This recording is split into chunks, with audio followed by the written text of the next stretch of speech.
Hello. Oi. No, you're funny.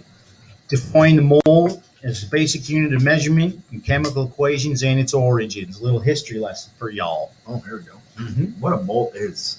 Crying out loud. What And then is it? Explain the relationship between energy and bond formation. That might be an artifact from last year. Oops. Sorry about that. Oops. Let's get into the history. It's your boy. Amadeo Avogadro. Yeah. He figured out that, quote unquote, equal volumes of gas at the same temperature have the same number of molecules. Okay. And what's this mean? Well, hydrogen in a balloon that's the same exact size and temperature as oxygen in a balloon that's the same exact size and temperature would have the same number of molecules in them. Amazing. This size of this stuff at that temperature equals this size of that stuff at that temperature. They must have the same number of molecules. We are not going to get into all of the experiments he did to prove this, and honestly, it might even have come up after his passing. It did. But nonetheless, we're going to go over it. So we use it for something else, though. True. So the mole is used to compute the results of a chemical reaction. It allows us chemists to determine the amount of a substance needed to start and accurately predict how much we're going to get out. Mm-hmm. So if you want to make something with, say, gold or aluminum or silver, something that's precious, you don't want to be wasting it. No. You want to be able to know that, I'm supposed to make 65 grams of this stuff. And if all of a sudden you made 40 grams of that stuff, something's up. Yeah, something's up, and you lose the money. Mm-hmm.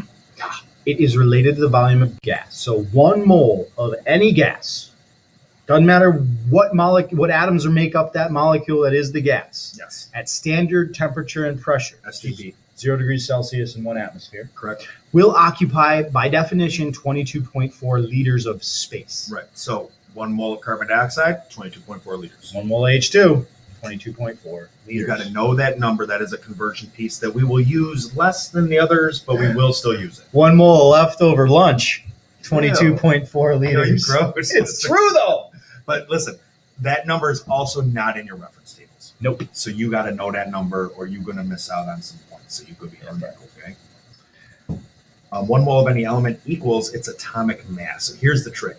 This is the most important part of the video. What is the atomic mass of carbon, mister? 12.001. So guess what? 12 grams is 1 mole.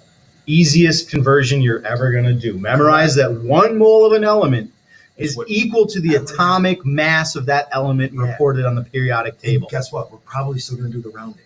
Yeah, probably. So relax. So there you go. But this is the way we can count. I know now that, see that big old number? 6.02. Oh my God.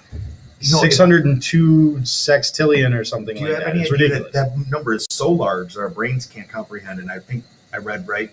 If we were to have that many basketballs and line them up in a single line, it would wrap the planet like 14 times. More like 14 billion times. Well, I don't know about that. If I had that many pennies, 1 cent pieces, I would have enough dollars to give everybody on this planet $1 trillion.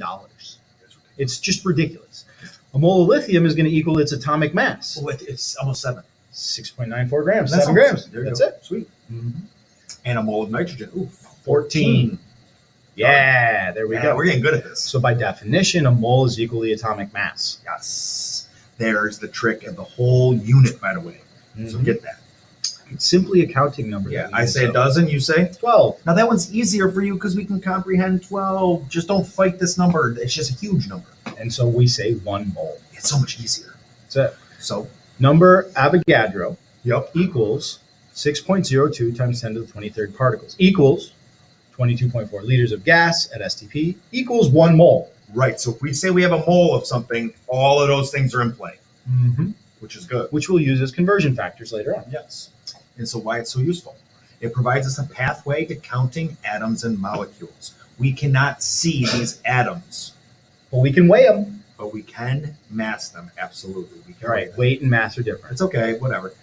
Chemical reactions happen in these simple whole number ratios now. These whole number ratios are these moles. Mm-hmm. So instead of saying 6.02 times 10 to the 23rd molecules react with 6.02 times 10 to the 23rd molecules, that's saying too much. 1 mole. 1 mole reacts with 1 mole. With 1 mole. Boom, simple boom. Whole number ratio. It's a lot it actually easier. Makes the math simpler. Yes.